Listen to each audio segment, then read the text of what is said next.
yeah, the money that they spend. Take another look now and take some time for hemp. Don't cut trees for paper, cause it hurts the environment. Stop deforestation, yeah, it's time for hemp. Oh, an acre of hemp makes 20 barrels of oil. No need for pesticides to poison all our soil. People got no food, they got no clothes, they got no rest. Well, right now it's time for hemp. Whoa. Caught me in the middle of a hit, I guess. Oh my goodness. That's a good bong. I guess it's time for hemp. Woohoo! And welcome to the big broadcast. Before we get too far into the program, please do us all a favor and hit the like and share and subscribe buttons below. That's what keeps this program going and keeps people finding us in their feeds, because it really is important to let the whole world know that it is time for hemp. And I want to thank you for tuning in. And if you have any suggestions for the Time for Hemp program, whether it be a guest or a topic, feel free to reach out to us through the timeforhemp.news website. On the program today, we're going to get real medical, we're going to get real serious, and we're going to talk about how wonderful cannabis is when it comes to utilizing it for your health programs and your health needs. And when we have an expert on, it's always exciting. And I know that my joint host, Al Graham, had a chance to meet this gentleman at a Treating Yourself magazine Hemp Fest up in Canada. Al Graham, isn't that right? Yes, it is, Casper. I got to meet Dr. Courtney, our guest today, at the Treating Yourself Expo that was held in Toronto. Was that the same one that I attended? Correct. That was the same one you attended. And just so you know, I got a picture of you and I together. And that was the first time we met in person, even though we had my goodness. We've been, been working, as a joint host, or you as a host, at Time for Hemp all those years before then. So, and I've taken that photograph of you and I Simpsonized it years ago. And the Simpsonized version is up on the website as well. That way everybody knows that we do appreciate comedy, in case they haven't realized that I am a clown. Oh, Al, you might be interested in knowing that the first thing I did this morning when I got up was I grabbed me some Joe. And then when Joe got to work, I got me some coffee. I'll let you take it. All righty. Well, I'd like to take this opportunity to introduce my co-host, joint host here on the network. He's a writer. He's an educator. The list goes on and on. I'll just let him tell you all about it. But here is Al Byrne. G'day, Al. Hi, everybody. And yes, we have an excellent guest today. And in keeping with our seems to be kind of international roster of guests, we had Canada, we've had Australia, South Africa, and today we're Mexico. And today we're going to hear from our guest in Venezuela. And he lives in... Let me interrupt you again, Al. I do that a lot. I'm so sorry. But we got to remind the people at home that every time you hear the word joint, you hit your pipes, your vaporizers, and your bongs, and you take Time for Hemp. And don't forget, Al Byrne, let people know about your amazing book. Oh, yeah, I will. And we have to also announce today that Casper Leitch has been honored. I'll let him tell you about it later, but he's going to be a keynote speaker down at a Hemp Fest. How about that? Hemp Fest in Texas. Wow. Things have changed. It really have. But yeah, our guest is down in a beautiful offshore island, Venezuela. I'll let him tell you about it. The book is for country and cannabis, and our guest is written about in this book. The book tries to identify people. Well, doesn't try. It identifies people that have made a significant contribution to the cannabis issue, especially the medical cannabis issue and issue for veterans, cannabis for veterans.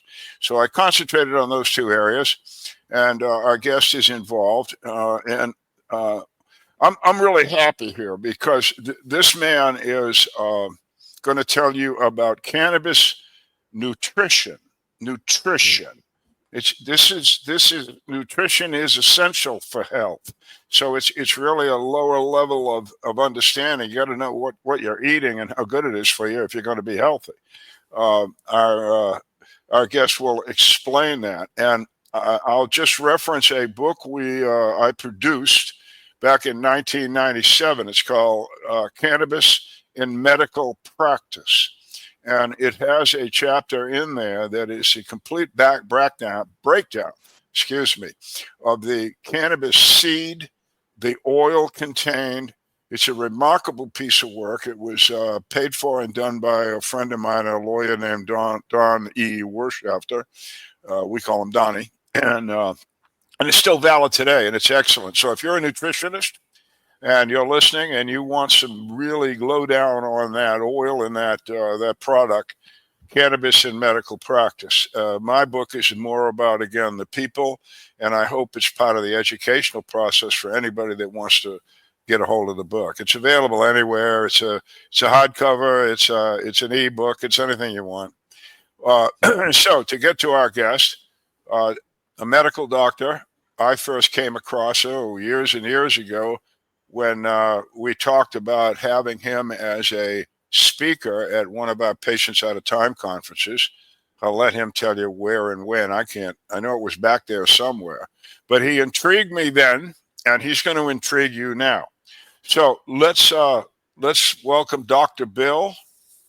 There we go. Dr. William Courtney, medical doctor who has relocated to an island off Venezuela. So where is that exactly, Bill? It's Dominica, and it's a couple hundred miles off Venezuela, but it's way down the chain. It's a small island. They call it the Nature Island. It's very mountainous, so most likely it's one of the youngest islands. And we're fortunate enough to live on a mountain that has a lot of running water, so we're able to produce our own power, and that allows, it runs the computer and refrigerator and lights. You're off grid. Way off grid. Way off grid, yeah. Yeah. Wow. So does that mean that you don't have a Kroger or a 7-Eleven nearby? Yeah, no, none of that stuff. Oh, okay. Yeah. So you down there, I take it. What's it like down there as far as the cannabis end of things? Just Dominica is trying to develop a cannabis agricultural division. So there's a Ministry of Agriculture, and they recently have been talking about really bringing cannabis in. A lot of the people on the island are very small farmers. They used to do bananas, and now they're doing dasheen, and they're looking forward to moving the small family farmer into cannabis. And there's these old rum facilities. There's 4 or 5 of them around the island. They're just gorgeous, hundreds of years old. And they want to take one of those and turn it into a processing facility so that all the small farmers can bring their cannabis in. It can be extracted, fractionated, and sold either as a monomolecular or polymolecular or a completely raw oil, depending on the persons that are interested. And so it would be a nice marriage between the government who's wanting to promote it and the individuals that have quite a bit of skill in the tropical environment growing it. And they really they're invested in trying to put the whole thing together in a very clear fashion. So I'm very excited about this effort, and believe it'll. Are you consulting with them, Bill? I mean, you've got a hell of a background, I would think. Well, yeah, I've presented that. We had a week conference, several days, and that was where we're developing this idea that it would be a branch of the Ministry of Agriculture. And I obviously was an advocate for increasing the plant count because you can, a small amount of smoking is going to give you all the THC you want, but if you're eating the cannabinoid acids, you need a lot more volume. And so they're expanding the limits for dietary cannabis, which will consume more plant material. but obviously it brings in just a whole host of benefits. Well, Okay. now Well, you say the when first people thing you consume, the first thing you said there that I really like is that this operation is being run by the Department of Agriculture. Exactly. Boy, do we need that in the U.S. or Canada? I mean, it's so obvious. Yeah. I tip my hat to the government there. They're on the right track. They're doing very well. Well, good. That sounds terrific. Anyway, it was What- interesting. The fellow who headed it up actually got a hold of me personally because he had seen a lot of my dietary stuff online, and he had heard that I was on the island, and so he went way out of his way to track me down and invite me to this first meeting. And it was they had their agenda, but I brought in the whole dietary essential aspect of cannabis, and they were very open and excited about expanding into that area because dietary essential is good for fetuses, for infants, neonates, elderly. The psychoactive, maybe the adult who is in position to enjoy that. But the dietary plant really is for every living being that's out there. Yeah. Bill, now let's you talk go about back. consuming it, and I'm curious. I'm sorry, Al. I'm curious. How do you consume it? Do you like deep fry it with your chicken? Do you sprinkle it on your Oreos and your ice No, cream? wait a minute. Yeah, you're jumping the gun. Hang on a minute. Okay. Dr. Bill, let's go back to the beginning. You have a history of why you got involved in this particular aspect of cannabis. I wonder if you'd share that with the audience, and then when is it exactly that you came to be with the Patients Out of Time guys? And if you could cover all that, and then we'll move into more specifics. Okay. So the fellow, a very good close colleague of mine, still to this day, had asked me if I would approve of his use of cannabis, and this was back in 2004 or something. And at that point, I knew about recreational use, but I really had difficulty imagining that this plant is going to provide the anti-inflammatory, analgesic, autoimmune control. And so it was, it kind of took me back, and I kind of declined to be involved. But because of that interaction, I started going into the literature, and boy, as soon as you do that, you get an education pretty quick. And, in the next 5, 6, 7 months, I started to attend cannabis conferences. I think the first one was up in St. Savoie, and then pretty soon started traveling all over the world. I went Meshulam's 80th birthday party. There was a whole big group of people that got together, and Germany would put in 5 or 6 workshops every year. And we presented in Ireland and Scotland and all over England and Morocco. And so it was, I very quickly became immersed in the biochemistry and the incredible role of particularly dietary. I mean, the dietary brings in the medicinal acidic cannabinoids, and that class of molecules, they're delicate, they break down easily. So it takes some gentle management. Cannabis sprouts, microgreens, that type of thing allows you to have fresh living cannabis in your kitchen. Sure does. It sure does. I know of a lady right now who is treating her daughter who has epilepsy, and she's using microgreen cannabis, and she's getting all kinds of lab testing going on and everything. It's making a big difference with this young lady who was supposed to have passed away 15 years ago and is still alive today. And Yeah, that was so let's understand, folks that are listening to what we're talking about: green cannabis, and not necessarily the bud. Everybody here, Dr. Bill, is attuned to thinking bud and getting stoned, and like we're seeing on the screen here. But this is more than that, is it not? Isn't it more the use of the entire plant? and for the entirety of humanity. I mean, like I said, you're getting high, it's something you want to be capable of handling that, not have it interfere with your work, not becoming, like say you got some social issues or psychological issues, and maybe it becomes a problem. But the dietary, because it does not have that psychoactive effect, allows you, one, to use an enormous more in terms of the levels of these medicinal acidics. And because it's not psychoactive, it is something that the fetus can use, the infant, the young child. Every living being can use the exogenous cannabinoids to support what's called the endogenous cannabinoid system.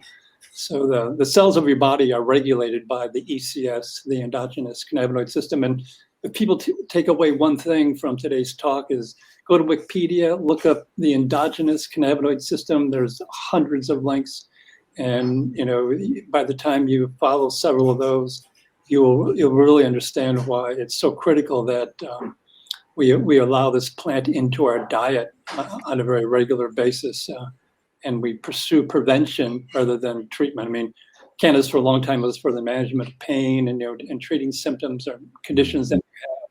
But if you integrate it before you have a medical condition, there's a chance that you can nip that at the cellular level and prevent it from becoming something that you become conscious of. You take care of it quickly, immediately, and that really prevention is just so much of a stronger way to go than treatment. So you can use it as a prophylactic, is what you're saying. Well, probably that too. Probably that too. No. Okay. The other thing, again, for You the mean like audience, birth control? You mean like for the birth audience control? guys, just wait a minute. For the audience guys, what we're talking about, the doctor is saying this, that we're not having the euphoric effect. I don't know if my audience knows that you only can get that kind of reaction out of a cannabis bud if it's heated. You see what Casper's doing? It has to be brought up to a certain temperature, like 380 degrees or something. And only then is that THC activated in that sense. So what Dr. Bill is saying is he's taking this plant and eating it raw, uncooked, and in different forms, which we'll get to. But I just want you to understand that if you're even thinking about giving it to your dog, I give it to my dogs every night, or a 3-year-old, there is not necessarily, there is no euphoric effect at all. Not that I think euphoria is a bad thing, by the way, but just that you don't have to worry about any kind of mind altering anything if you eat it cold. I'm sorry, Dr. Bill, go ahead, please.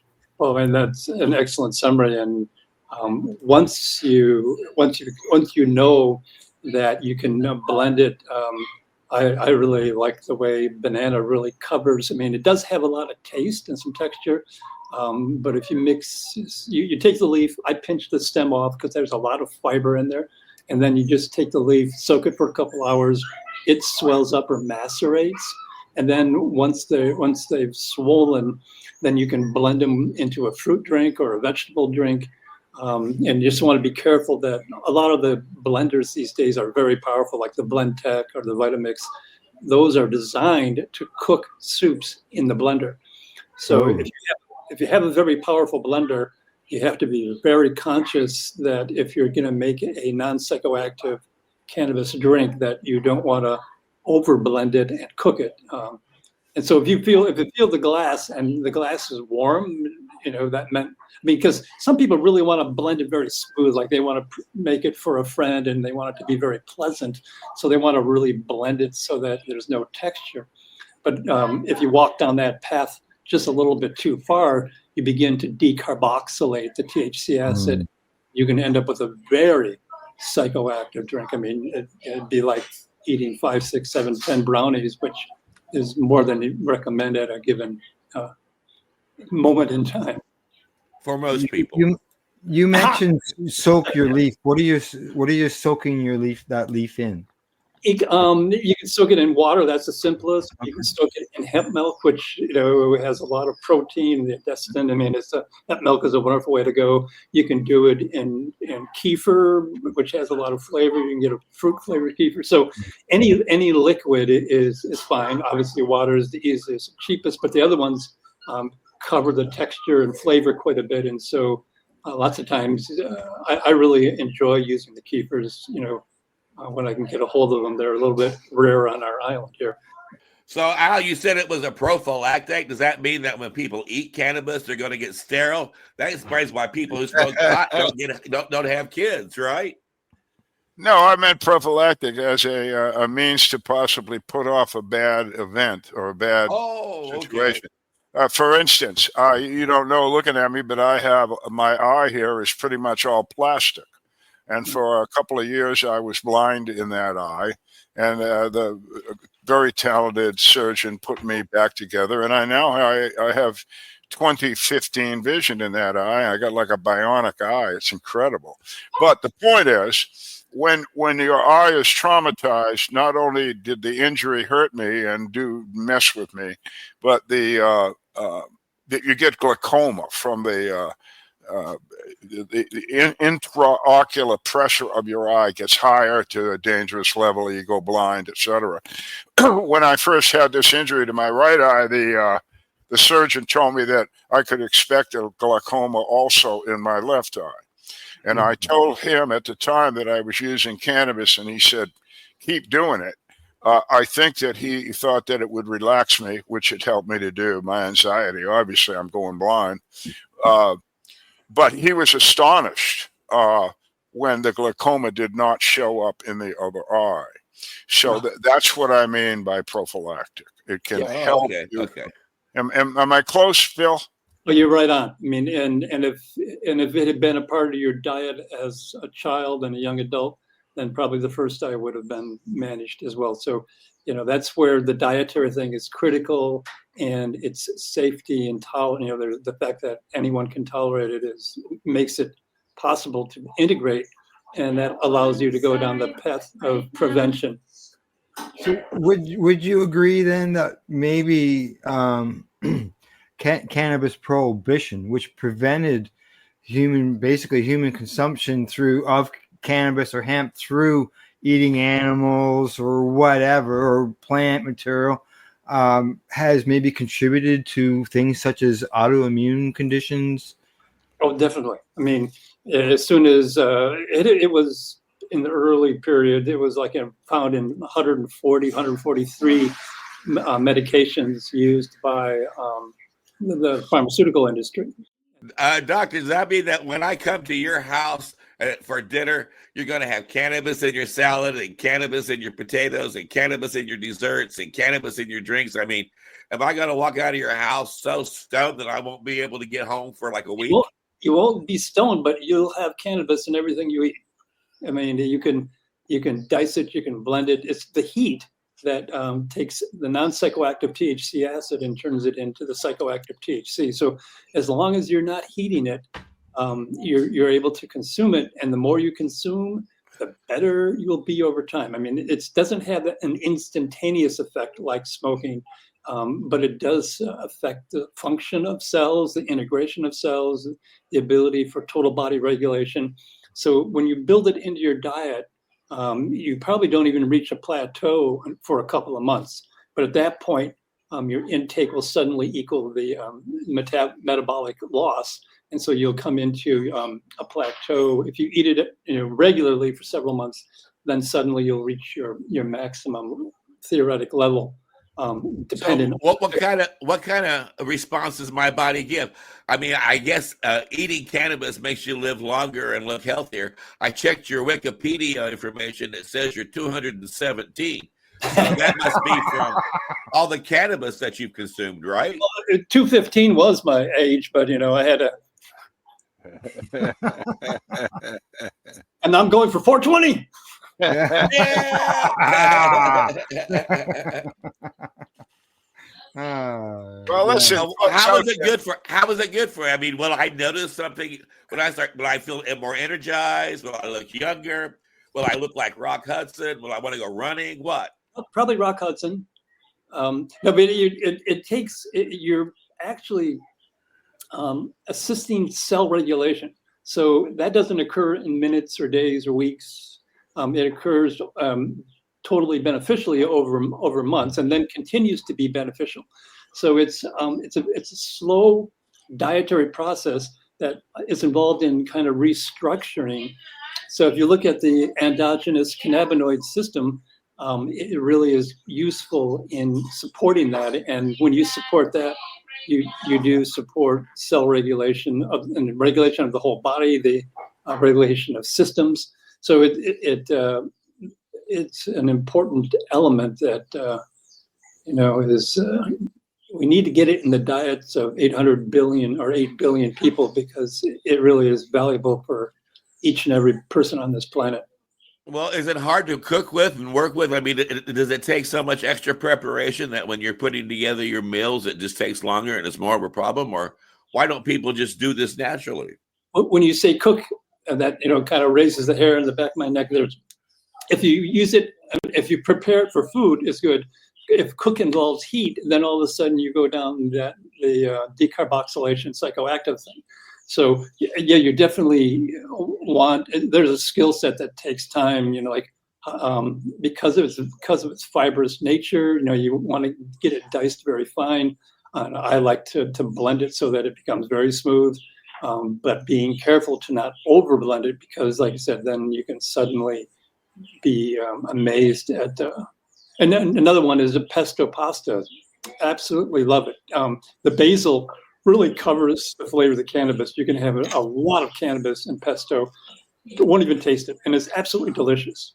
But the problem is, I've had several people that I've worked with. They made a large pot of pesto, and then at the end of the meal, they put that pesto on some leftover pasta, put it in the refrigerator. Next day, decided that they're going to heat it for lunch, and they pull it out, put it in the oven for 20 minutes, and suddenly the exact same amount that you had the night before that was non-psychoactive can become quite psychoactive once you bake it for 20 minutes. So the key is the heat. And if there is any, and so if the adult tests it, if they feel the psychoactive, then okay, this can't be on the dinner table with young children and infants and geriatric people like me. So the speed, Dr. Bill, you make a flower out of it or something like that, and if you do you have the same effect? We do draw. The people that built the place that we live built this absolutely huge dehydrator, because they were producing like 200 candy bars, and they had to dry and temper the cocoa seeds. But I mean, it's huge stainless steel, just the biggest dehydrator, and you can put your fresh cannabis leaf in there, and it'll just pull the moisture out, and the leaves are very, very crumbly, just very dry. And you put them for a second in a blender, and it turns it into a very fine powder.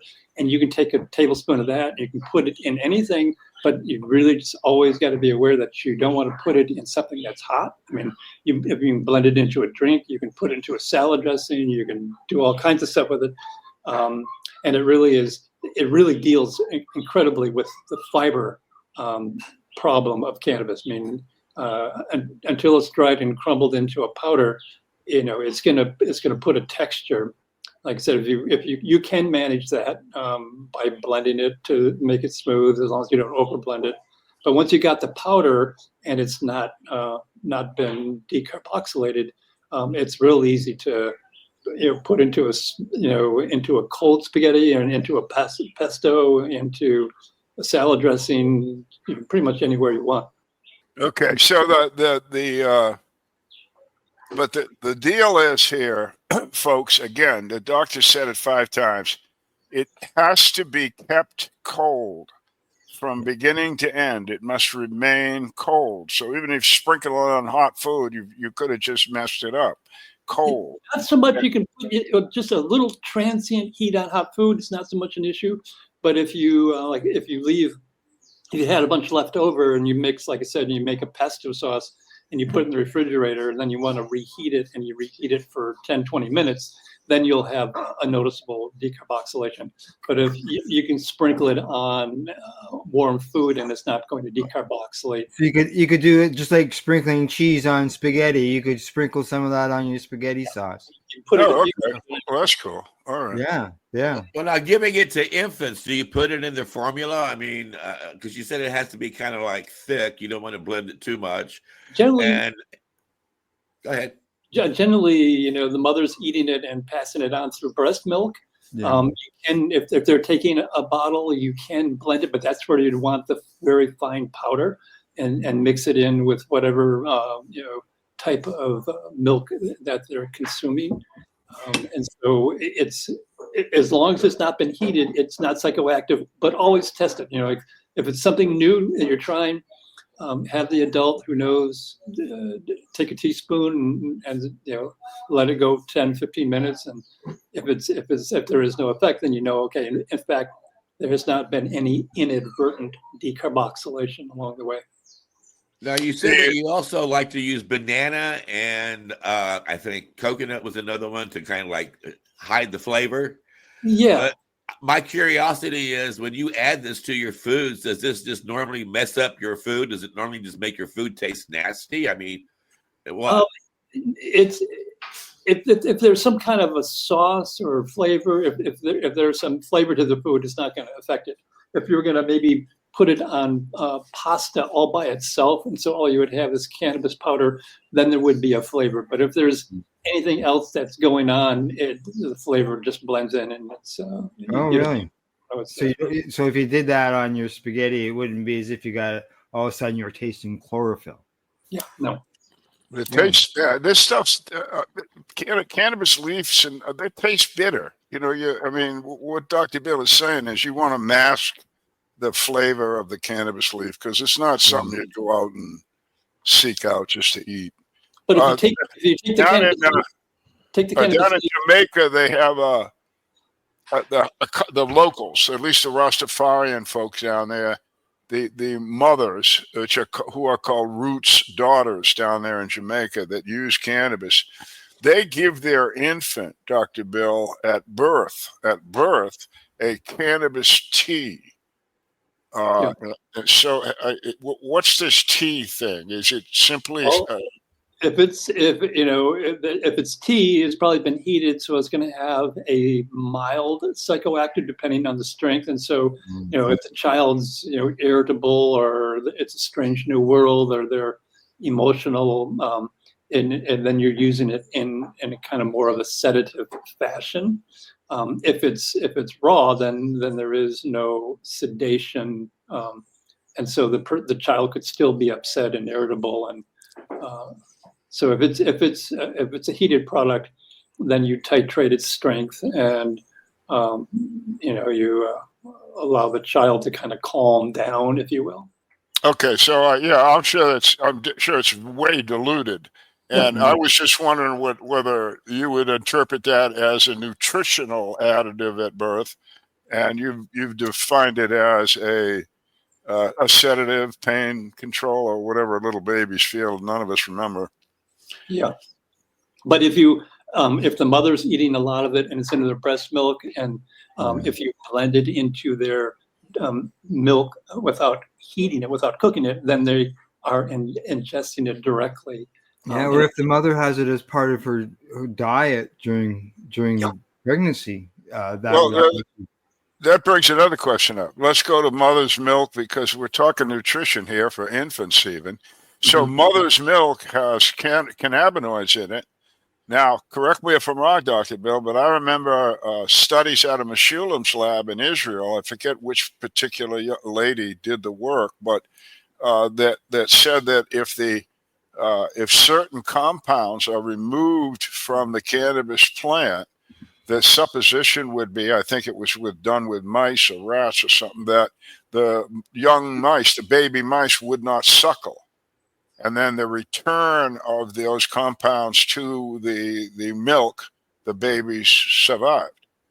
So am I right? You remember all that stuff? I don't. I think Esther Fried was the one who was involved in that. Yes, Esther Fried, yes. They were extracting elements from the cannabis, or from the, what were they extracting again? That I don't remember. I forget how she did it, but they ended up with somehow they ended up in taking a particular compound or compounds out, and I think it might have been the THC even, and the little mice just stopped suckling and died. And I recall that. So her supposition at the conference was that if you really want to take care of your baby, make sure you have breast milk that has cannabinoids in it. So that brings me to the next question. Let's say I have people that I know very well that don't eat cannabis, including me, But I smoke a lot of it. By smoking a lot of it, would a female necessarily end up with that in her milk? You're correct, definitely. Yeah. Yes. But yeah, and if they're smoking it, they're going to be getting the decarboxylated THC acid, so they'll be getting THC, Right. and that in that milk that you were talking about. Otherwise, that is going to have an effect on the infant, which could be calming. If the infant is a little bit irritable and responsive to the environment, it could help calm the child. But that's an area that I have not. I know Kristen.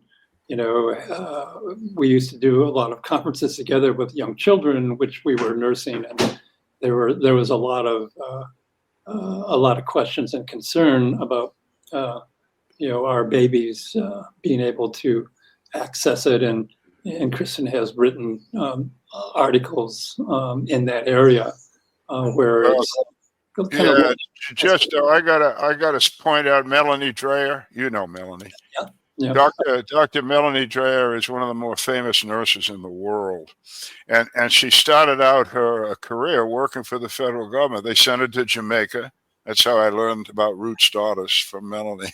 But they sent her to Jamaica, and she studied just that effect that she had a group of women down there who had young infants all the way to, I think she studied them up to 12 years old. They just followed the progress for those years. And those mothers did not use cannabis. The Roots Daughters, the Rastafarian mothers, smoked cannabis all day long. And, of course, breastfed.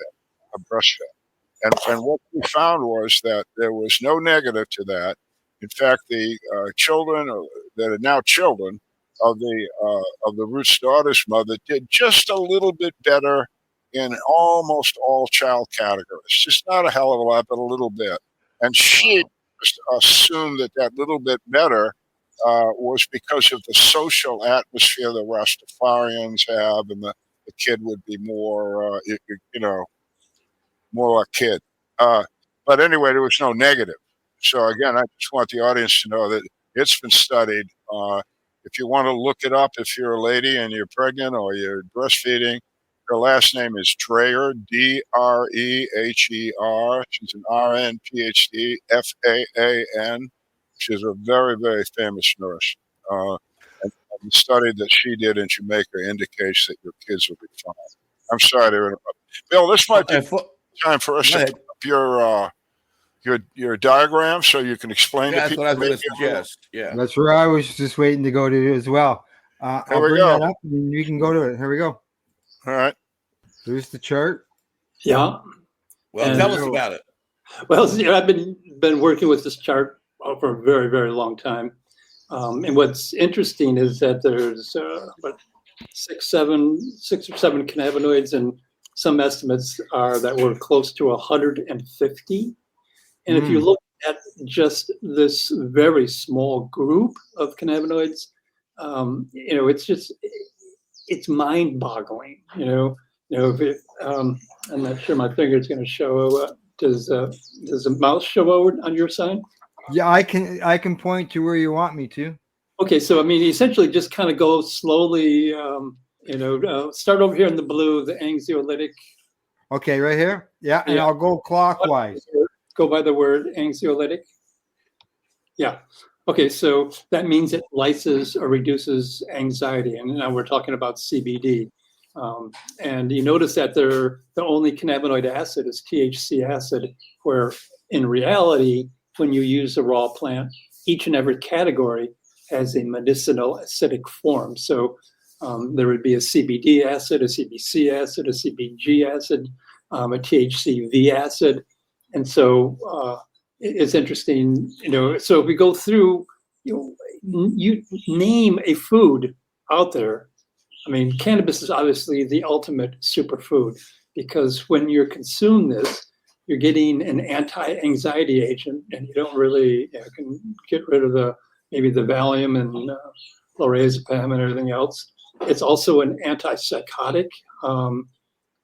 It also is an anti-epileptic. That was where I was first introduced to cannabis. One of my patients' children had epilepsy, and we found that cannabis was very helpful, and then University of California, San Francisco was excited, and they wanted me to come out and present to the pediatric interns and residents, and they wanted to hear more about the anti-epileptic effect. Neuroprotective is, the whole idea of protecting the brain from insults, hypoxemia, lowered oxygen, pressure issues, and up above, vasorelaxant, meaning if your blood vessels are tense, you can have a form of high blood pressure. And if you kind of relax that tension, you can drop that blood pressure.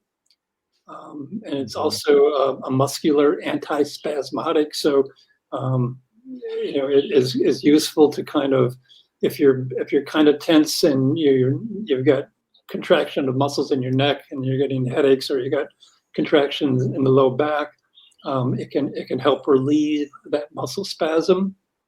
And the next one, anti-ischemic, is huge. I mean, this is where it's involved in dealing with reduced oxygen. So if there's an issue where you've had reduced oxygen, that can lead to like heart attacks and strokes, and it's able to kind of counteract some of that anti-ischemic effect, or provide an anti-ischemic. So ischemic is the reduction, anti is the blocking of that effect. The next one is anti-proliferative. So a lot of cells can multiply abnormally. It's called dysplasia. And so if you can block dysplasia, then you can prevent unnecessary growth of cells that you don't particularly need. And then the really big one is the anti-cancer, which is also anti-neoplasia. So these are some just absolutely stunning effects from one of the cannabinoids in the 150 in this plant. And we're only halfway around it. Just the oh my God! We probably don't have enough time to cover all this, but so I encourage people to look at each of these. Look the term up on Wikipedia. Antiemetic reduces vomiting. Antibacterial is, if you have a bacterial infection, and with these various infections out there, you want to have something that can help with that. Anti-diabetic is huge, enormously beneficial in managing blood sugar and the absorption of sugar into the cell and the release of it, and the maintenance of serum blood levels of glucose. Anti-psoriatic is an autoimmune disorder where psoriasis can really tear up the skin. And it can block that autoimmune action that is an overreaction that causes psoriasis.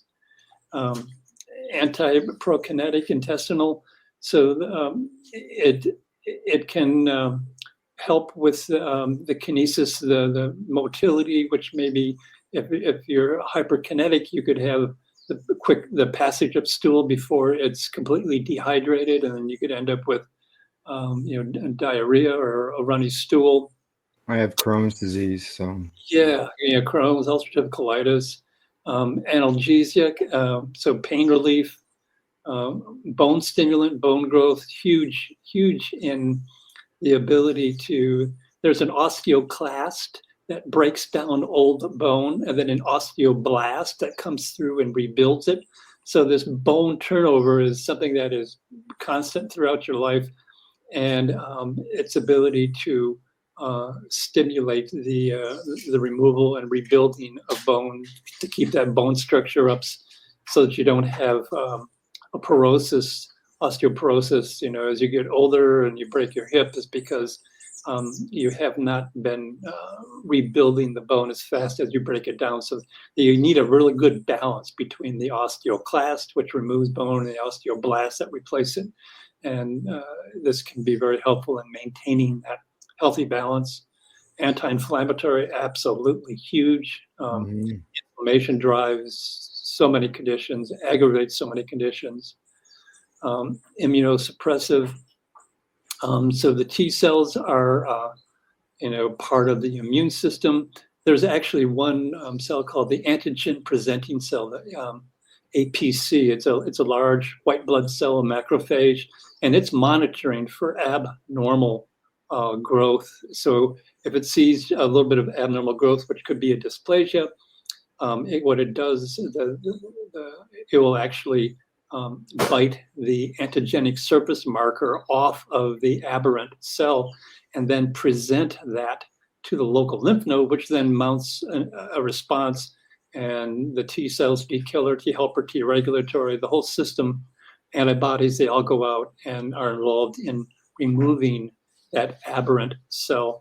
And so if you can prevent dysplasia, then you're one step ahead of having to deal with neoplasia, which is cancer. But say you didn't use cannabis all your life and you suddenly developed, bone cancer, breast cancer, any type of cancer, it can, at that late date, complement your immune system's ability to kind of get it geared up to identify the abnormal cell and mount the response to destroy and remove it from your body. So it really is a huge benefit if that happens to be problems you're struggling with.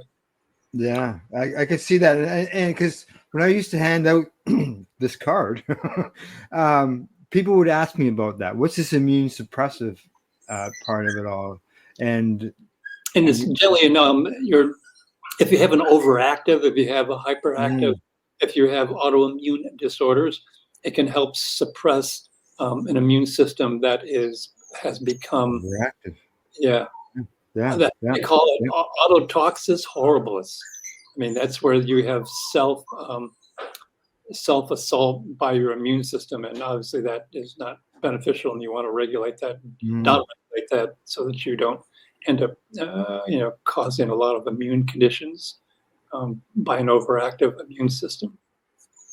And then THC variant, and pretty much, I believe, almost all of the cannabinoids have a variant class. That's a different tail size. There can be a 3-carbon, a 5-carbon, and some of the they're finding new cannabinoids that actually have a 7-carbon. And what's interesting is that I think the 7-carbon tail is like 10 times more active than the 5-carbon. So there's really strong benefits from some of these unusual cannabinoids that we're beginning to locate in the body. And here you see it's anorectic, as a bone stimulant to once again rebuild that bone that's broken down. Anti-epileptic, so you'll see anti-epileptic in a number of places. A lot of these cannabinoids can contribute. And once again, anti-proliferative. So if you have 3 or 4 different elements that are anti-proliferative, you can see how that benefit can really kind of become more robust, because you're attaching the ability to stop unneeded multiplication of cells by the use of several molecules rather than a single one. Antibacterial, we've seen that a lot. Bone stimulant, we've seen that a lot. And so, as we move into CBC, it's got that whole same class. It's anti-proliferative, antimicrobial, bone stimulant, anti-inflammatory, analgesic, pain control, and here we got the light blue anti-proliferative. And I don't even see what particular cannabinoid that is, but probably we can track that down if we had to. And then THC acid, antispasmodic, anti-proliferative again, and then CBD variant, bone stimulant. So you'll see a lot of the same functions being enhanced. And this is, like I said, this is 7 of upwards of maybe 150 different cannabinoids. Well, first, I'd like to make an observation again for the audience on that beautiful diagram that we were just looking at. You notice, folks, it's the whole plant. If you just look at the diagram again, you see that CBD, the compound that is touted as being great, and there's nothing wrong with it, is just a portion of the whole. So this program has always, and I think Dr. Bill will agree, what we're always talking about here, whether we're talking nutrition, medicine, however we want to talk about this plant, we're talking about the whole plant, the whole bud. We're not just talking about isolating certain compounds. That's pharmaceutical bullshit. We believe in the whole thing. So please note that on that diagram. And then I'm really curious, Dr. Bill, about the bone. Can I say that if you use cannabis appropriately, the bones will regenerate or simply not deteriorate?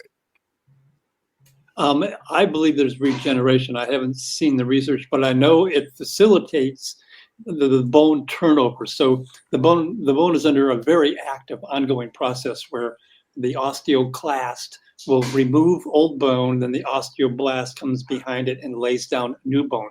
So you're constantly rebuilding.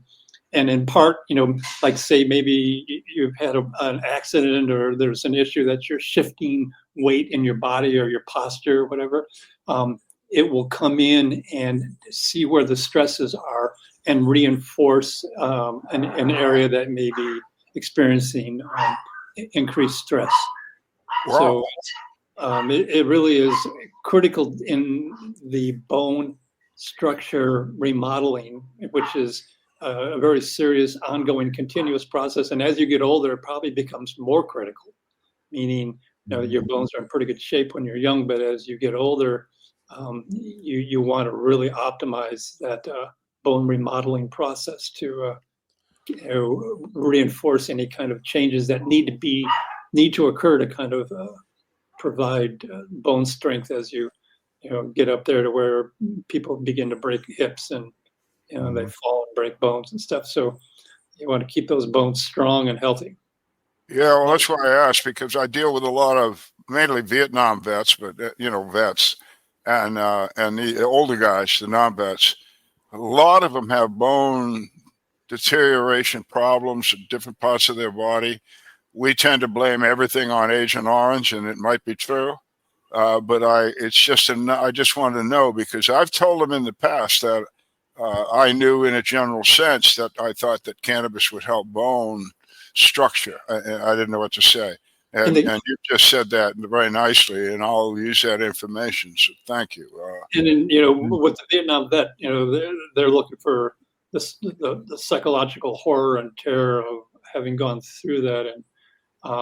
And, so they're using generally THC to kind of create some distance and space from the psychological trauma of having gone through that process.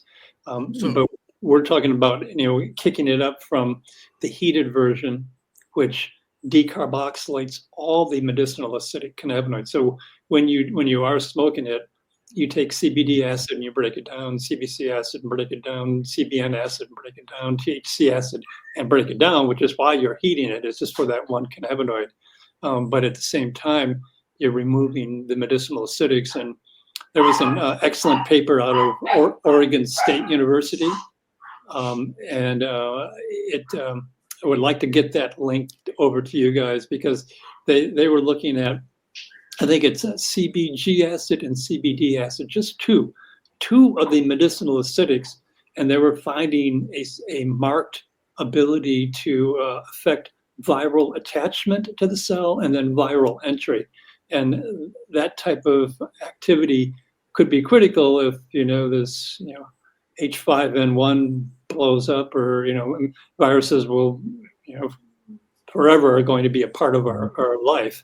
And the ability to mitigate, pathologic attachment and entry and having problems could be one of the strongest benefits of the medicinal acidics. And once you heat the plant, you're just blowing off that whole beneficial aspect. So you don't get anything at all. Over the counter. What do you think about the over the counter CBD gummy bears, hemp oils, or the infused cannabis drinks that you can buy? What do you think about all that stuff that's being sold across the counter? I don't think God needed a lot of help. I think there's this there's a plant out there that it is 34 million years of collateral evolution. Humans and this plant exchanged development, genetic evolution together. And so the plant, the raw living plant is how every other animal uses it. Humans are the only one that turn it into an oil or isolate CBD or modify it, bake it, saute it, whatever they want to do. So when you move to consuming the living raw plant, you're not making a nod to, okay, this is how every other animal, hundreds of millions of species, use this plant. Maybe there's something there that I'm not going to fix through my pursuit of managing the psychological or physical pain by decarboxylating all of the medicinal acidics. So I encourage people, if you just go to, I think the United States has a patent on the medicinal acidic cannabinoids. Wow. Very, very powerful. The Department of Health and Human Services, I believe. They're a very potent class, but they're delicate. And so that's where, if you're using the living plant and not cooking it when you blend it, for palatability, you're going to end up with a lot of benefit from the whole plant. That is. So I'm gonna ask the obvious. So we should be feeding cannabis in some fashion, seeds, leaves, the whole thing, to our pigs, to our chickens, to our beef. Everything. Right. Yeah.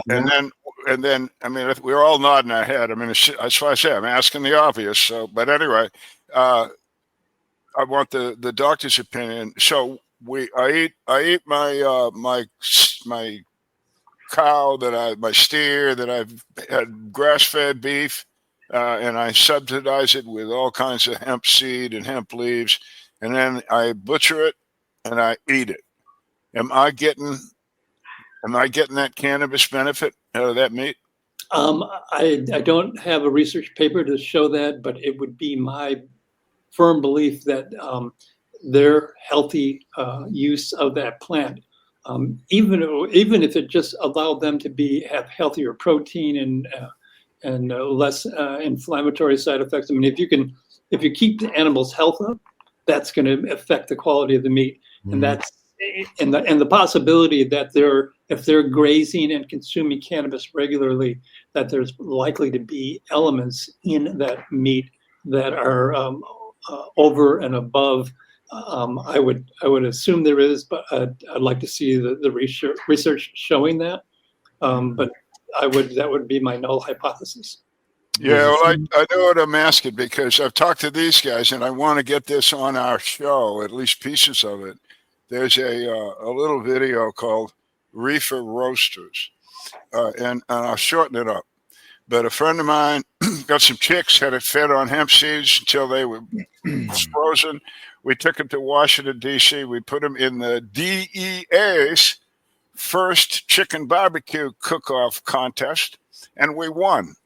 And the most interesting thing in the little video, I believe, to just back you up, Dr. Bill, before we could serve this food, it had to be inspected by food inspectors, government food inspectors. And let me tell you about this, people. These guys don't fool around. And if they say I don't like that, it ain't going nowhere. I know a lot of people in beef processing, and they are serious, serious men and women. Anyway, the guy comes up. He's out of typecasting, and right out of the movie. He's got a ball cap, and he's got a shirt on, and he's got jeans with that have been pressed, and everything sparkles. He's got the clipboard, right? I mean, he's like, I want to see some chicken. So we get him a chicken. He looks at the chicken. This is all online. And he looks at the guy that did all this work, and he says, "Where'd you get this chicken?" And Skippy tells him what he did. And he said, "I've been doing this some 30 years. That's the best looking piece of chicken I've ever seen." Making the hair stand up on my arm. I'll just put that out there. Yeah, no, I hear you. And we don't have hard, detailed science literature to support it, but I certainly believe that it's there, and that type of anecdotal evidence should shape the research specifically to help us identify why it's being identified as useful. Yeah, I know. well, it is anecdotal, of course, but it's DEA anecdotal. We won. I know of people have a saying, "You are what you eat." There you Yeah. go. There Oh my you go. God! And this is the ultimate use Yeah, of and it. that's why I was commenting earlier about the fact that once prohibition came in, people stopped to reduction in consumption of cannabis through our food, leads to autoimmune conditions. Yeah. Well, there is a big push now with the new health guy, Department of Health here in the United States, to see some rather remarkable and major changes going to be made to our food supply here in the United States. And I don't think anybody down here would disagree with the idea that maybe it can be improved. And if we can somehow introduce the concept of cannabis as a food source, as a nutritional source, into that conversation, this might be an opportune time, I guess is what I'm saying. It definitely is, and I mean, and the research should be fairly simple to, get some statement in there of the benefits of poultry and cattle and pork consuming cannabis in their diet, and that would go a long ways to its being integrated into the food chain, and then everyone, I believe, would really benefit from efforts made to kind of bring cannabis into the feeding of livestock. Well, I think the key to that is what you've emphasized here on this show half a dozen times. The people have to understand that they can eat cannabis without any kind of psychoactive result. And I tell people all the time that when I deal with congressmen and senators and stuff, and they start going off on me, and I say, excuse me, it's a plant. Because they keep talking, it's a drug, we got to control drugs and all that shit. And that's why I brought up right off the beginning with the Department of Agriculture. Gee, enlightenment, But it's a drug. No, it's a plant.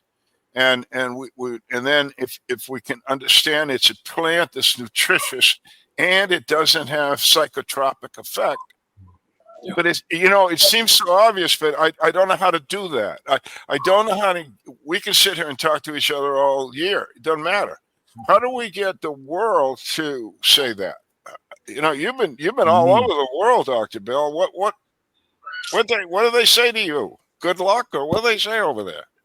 It's you're preaching to the choir. I'm speaking to people that are excited about cannabis, and we sit there and kind of make ourselves feel good.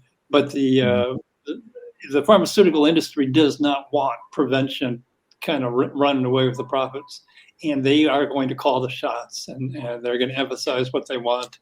And we're out there saying, "Oh, we should integrate this into our food so that everyone gets healthy." And they go, "Well, I don't make a lot of money on health. I make a lot of money on treating disease." And there really is. So you should support the pharmaceutical companies because that's what they're there for, to kill us. I mean, to help us. Well, I do agree. I got to say this. I do agree there should be some controls on cannabis. As an example, I control how much cannabis I put into my pipe. I control who smokes it. And I control who leaves my house with it. And I control how much comes into my house for it. So, yeah, there should be some controls. I agree with that. And we're down to our last few minutes. If it's not heated, it does not have any. There is no drawback.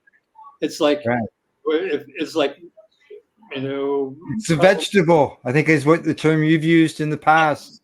It's a dietary essential vegetable. I mean, it's like there's no living plant that you can consume that is as important and health supportive than this plant.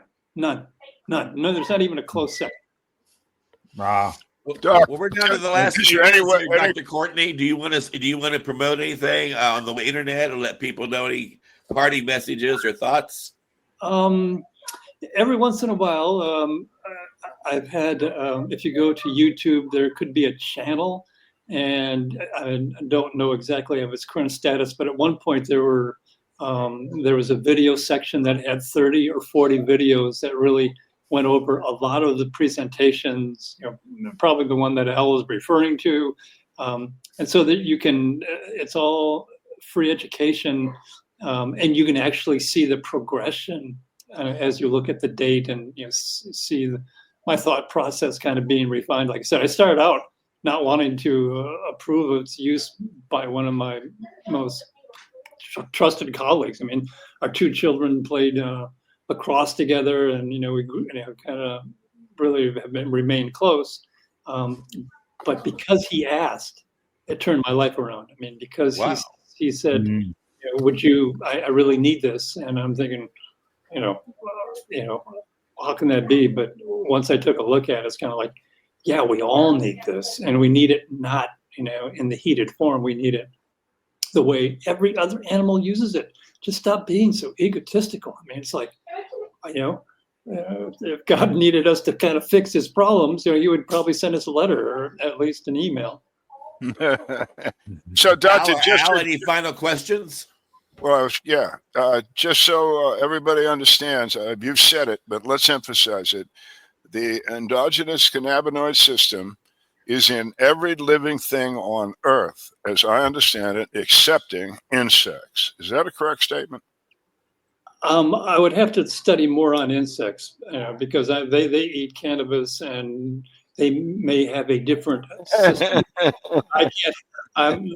They've had a pretty good run at it. So my sense is that, they may not have a system that we recognize. They may not be using mammalian. Well, I'll leave them alone, but everything else does, right?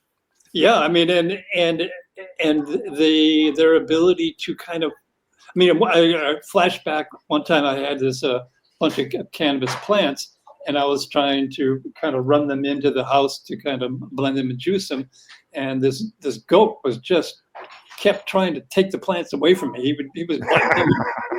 I was running as fast as I could, and this goat was saying, "No, man, that's dinner there. You're taking the good." And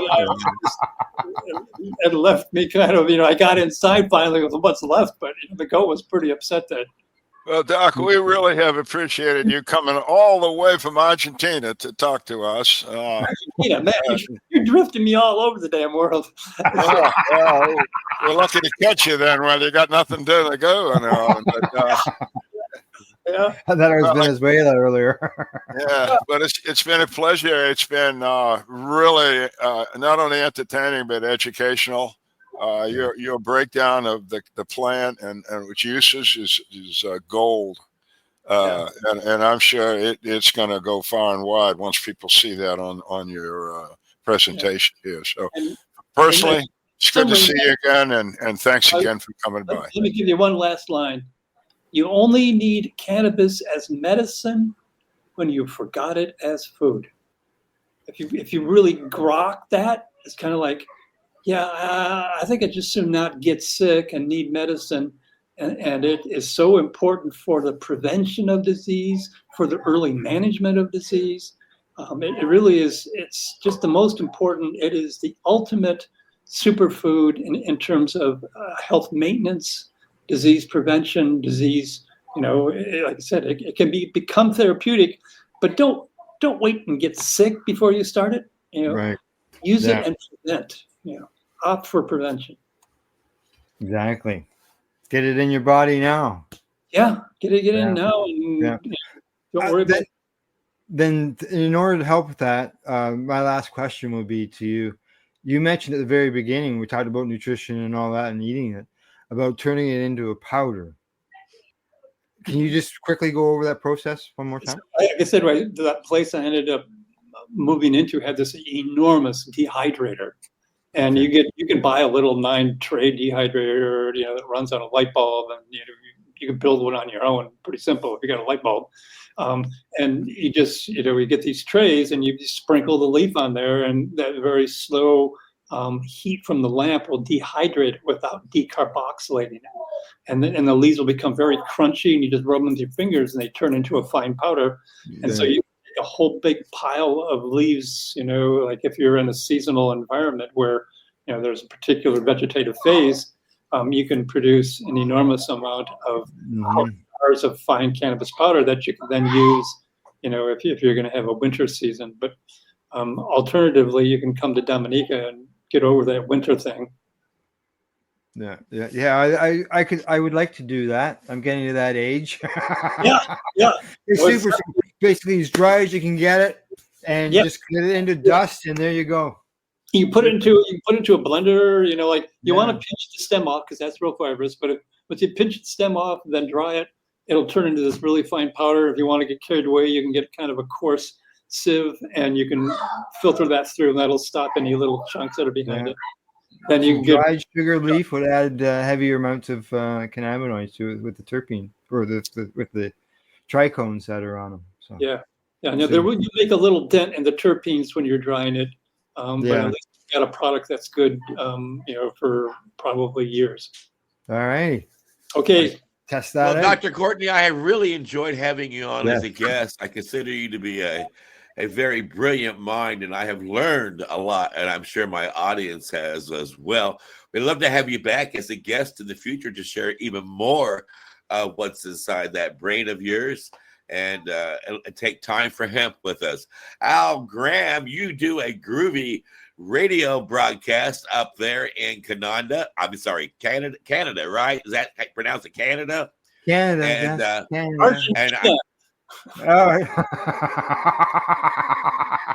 and I understand that you have you translate it into English, right? So people in America can enjoy it as well. Is that how it works? Yes. Well, tell us about it. People can catch the Pace Radio Network at paceradio.net, where we cover cannabis as well as psychedelics. And if you want any information on Dr. William Courtney, if you go to the pace-online.ca website, click on researchers, you will find Dr. Courtney listed there with his search engines as well as YouTube links where you can see his stuff. I've been following you for a while, Doctor. So it was a pleasure to meet you and talk with you. Excellent. Amazing. And Al Graham, we love you here a lot on the big broadcast. You really make it fly. We do appreciate all that you do. Al Byrne, you've got a groovy book again. Let people know how they can pick it up so they can educate themselves about the cannabis movement. For Country and Cannabis came out about 18 months ago. Anywhere, Apple Books, Amazon. It's a book. It's an ebook. It's around for you. It's got a lot of good reviews.